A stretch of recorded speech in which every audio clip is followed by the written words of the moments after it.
Hey friend, welcome to The Thankful Nurse. I'm Rebecca Bongers, a wife, mom, and nurse who gets it. Let's talk about the real stuff: burnout, long shifts, tough patients, and also the moments that make it all worth it.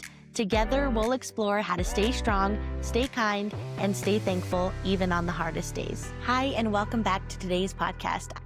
First of all, I just want to give a big thank you to everyone who has supported this podcast, who's listened, who's liked a video, who's made a comment, who's told me in person that they enjoyed the episode. I just really appreciate everything that you guys have done for me. I appreciate all of this support, each and every person. It is very meaningful to me.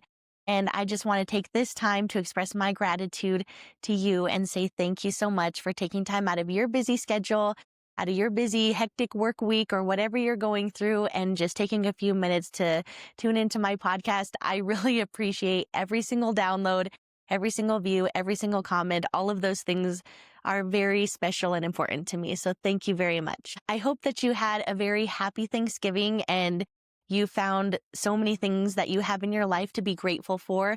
Hopefully you had some good food and got to spend time with some family or loved ones or a person.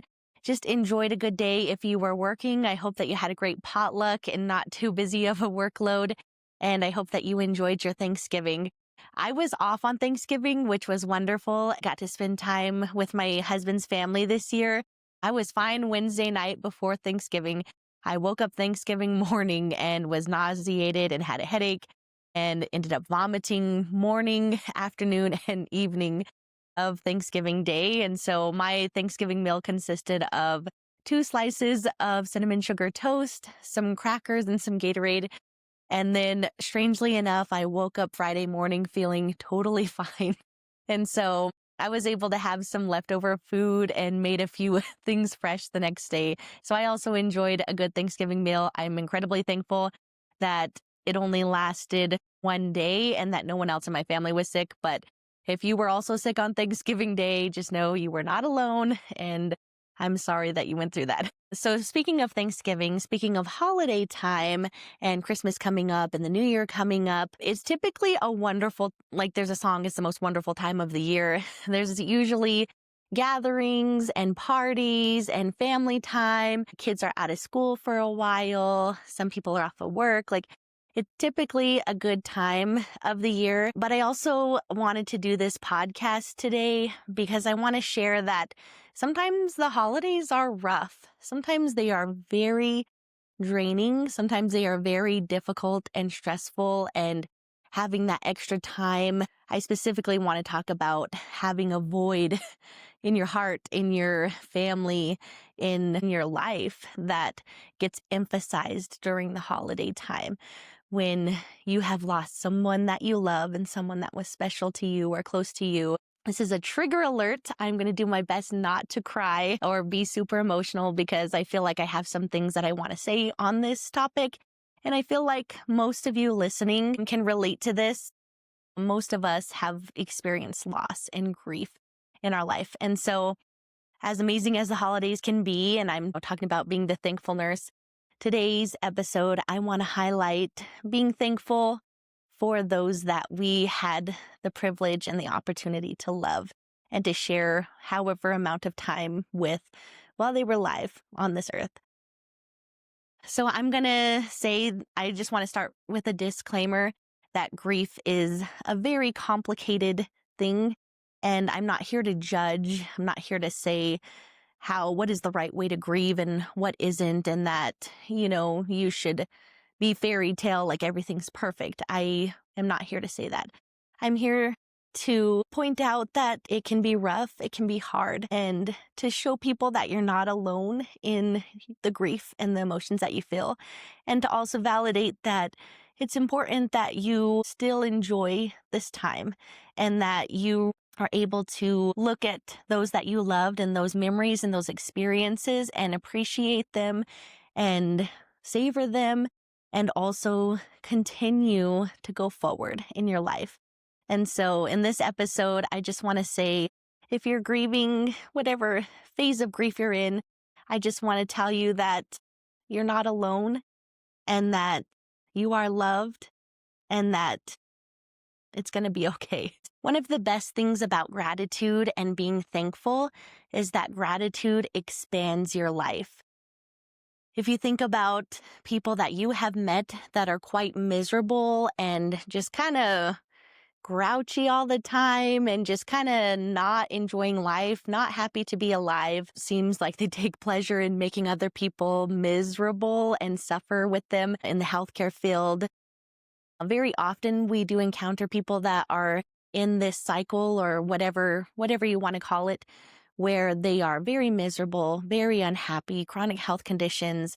They've burned a lot of bridges, whatever brought them to where they are. They are very down, very negative, and it's very difficult to take care of people like this. And I just want to point out that one of the first things about getting out of depression or getting out of a rut in your life or getting out of a place where you feel stuck or where you feel smothered or squished is to be thankful. A lot of people recommend doing a gratitude journal because focusing on 1, 2, 3, 5, 10, however many things you can find to be thankful every day, it's proven that focusing on those things, finding gratitude in every day, it makes you a better person. It gives you a better and healthier mindset and well-being. It's just great. It's just great for you in general. And part of that is being grateful and having gratitude. Your life grows. When you find things to be thankful for, your life expands. And today I want to be thankful for those in my life that were special and precious and dear to me that I have lost. I want to share something from another nurse. Her name is Hadley Volz, or I'm not sure how to say her name exactly, but she wrote this book, The In-Between. And if you haven't read her book and you love to read, this is a really good read. She's a hospice nurse and she talks about a lot of end-of-life experiences and different things that she witnessed in her career. And it's a really good read, but I bring her up because I had seen a video that she posted and it really resonated with me. And it is talking about grief. And it's like, her example is when you first lose somebody, when you have that loss in your life, like day one, it's this giant button, like not to put yourself in a box, but this is just a really good example that I thought was really helpful. So imagine your life as a box, and inside of the box is a big giant button, and that's grief. And every time that button gets pushed, there's like a little ball floating around. And every time that ball hits that button of grief, the pain is acute and it's very severe. It's very crippling. And she talks about how as time goes on, that as your life grows and expands, that the box gets bigger and the button stays the same size, but the ball just kind of, dings on the sides. And whenever it hits the grief button, it hurts just like it did that first day, but it gets hit less and less often. I feel like around the holidays, that ball seems to hit that grief button a little more frequently. And I just want to share with you that that's okay, because that means that you loved somebody.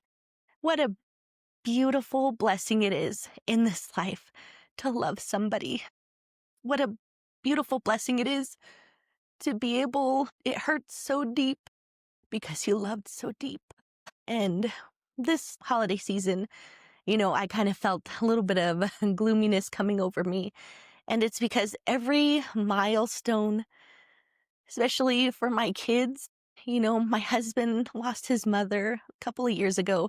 And that's part of what inspired me to write the book I wrote, Living Trust. And it kind of deals with some grief. And I had some loved ones in my life that were facing some really difficult and challenging experiences with grief. And that was kind of my way to process it.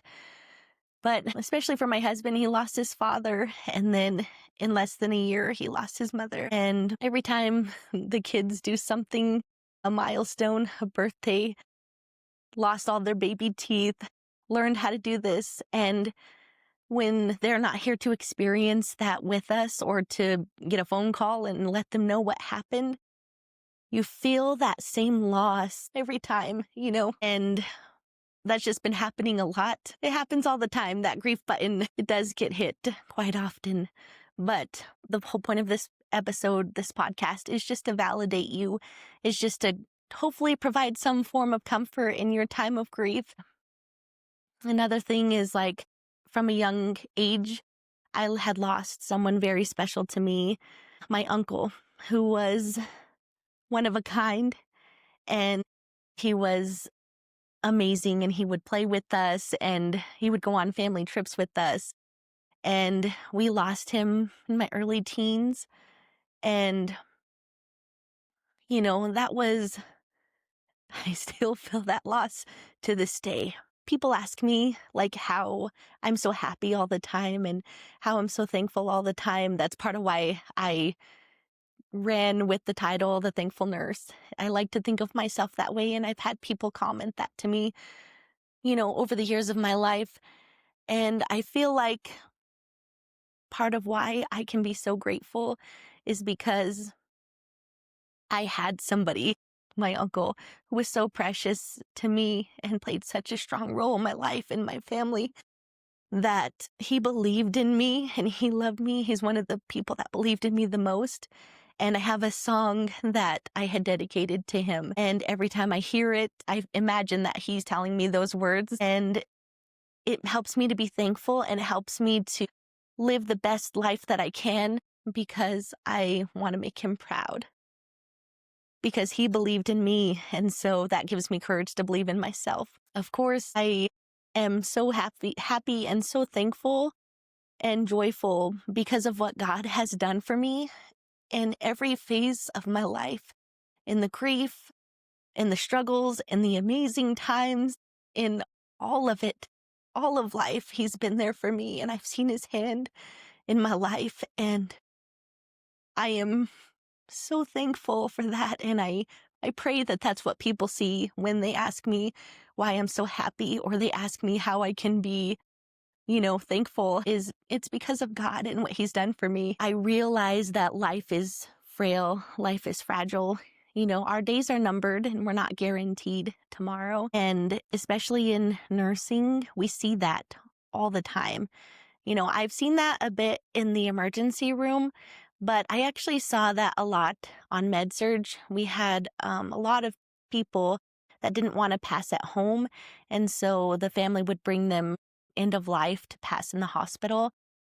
And so I've been there for many, many deaths. I've helped do postmortem care many, many times. I guess just seeing that so often is like a reminder. I've seen old, I've seen young, but we're not guaranteed how long we're going to live. And people that are healthy and whole and happy and newborn and old and chronic conditions, like, we don't know when is our last moment. And that's just the bottom line. And so today I want to focus on two things to really be thankful for. Number one is to be thankful for those that we had the privilege and the opportunity to experience life with, and to love and to cherish, and that they will never be forgotten. Let's just be thankful for every memory. And yes, like, if you're able to, talk about them to somebody, talk about them with your family, with those that you love. And if you don't really do that, you don't really want to talk about it, it's okay to just think about them sometimes in a positive way, and to think of it through the lens of, wow, I got to know this person. I got to experience living life with them, and how wonderful that was. Like I said in the beginning of this episode, I'm not here to be an expert on grief or to tell you how to grieve. But if this is helpful for you, then that's my goal. I'm just trying to be helpful to you, because I needed to hear this too, especially this holiday season. Another point to think about today is, what if this is your last Christmas? What if this is your last New Year? What if you don't even make it until then? Honestly, that can happen, unfortunately. But just take a minute to think about how, if you knew this was your last, how would you show up? How would you show up for your family? How would you show up for yourself? How would you prioritize the things that you want to do and make sure that the people in your life that you love, that they know they are precious and valuable to you? The people that I have lost in my life, I had the privilege of knowing how special I was to them. They communicated that to me very clearly, and I know without a doubt that they loved me. And I would want those in my life to know the same thing. I don't want to hold back. Like, where are you holding back that if you knew you didn't have more time, how would you live it? How would you spend this time and this season? And that doesn't mean everything's just hunky-dory and you spend all this money and go crazy, obviously. But just think about how, for me, I might be a little less grumpy with my kids, or I might take a little extra time and, do some hot chocolate and wrap presents with them, or, just find something that's special to you. If you have any holiday traditions that you do that you would like to share, please put a comment. I would appreciate hearing about your traditions. In my family, we like to get Christmas ornaments for our tree every year. And so my sister is like the best one at doing that. And so we'll get together and meet and let the kids pick out an ornament. And it's just such a great tradition that we have. My husband, his mom would have him sleep by the Christmas tree every Christmas Eve when he was small, and she would lay by him. I don't think she stayed the whole night. That's a memory that he had. And so when we got married, we've been married for over 17 years. And in the beginning, I was like, I want to keep that tradition, so we're going to sleep by the Christmas tree. But it's hard as you get older, sleeping on the floor or sleeping on a couch. And so I had bought this little tree and put it by our bed, so we were technically sleeping by it. That was kind of funny. But now that we have the boys, they usually sleep by it every night. And it's just such a fun way to cherish this time and have traditions. In my mom's family, we always do a puzzle every year. And that's like such a nice time to do something fun and to be in close proximity and to talk and to laugh and to share stories and just savor those that we love and that are special to us and precious to us. And if you're feeling alone and if you feel isolated, or maybe things are not the greatest with your family, relationships are kind of, tough sometimes, then I hope that you can take time to do something that will make you feel good and make you feel like you're living. Do something that is enjoyable to you and make good memories. And I pray that you have a wonderful and blessed Christmas and New Year, and that you found this episode helpful and that you have something to be thankful for today. And thank you so much for tuning in. Have a great and blessed day. If you like to read, please consider checking out my book I wrote, Living Trust. It's a short story about a nurse and her husband who learn about trusting God in the midst of their difficulties. It's an emotional book filled with grief, adventure, romance, and ultimately learning to trust God. If that sounds interesting to you, please get your copy on Amazon today. Thank you for tuning into this podcast, and please remember this podcast is for entertainment purposes only and not intended to substitute for medical advice.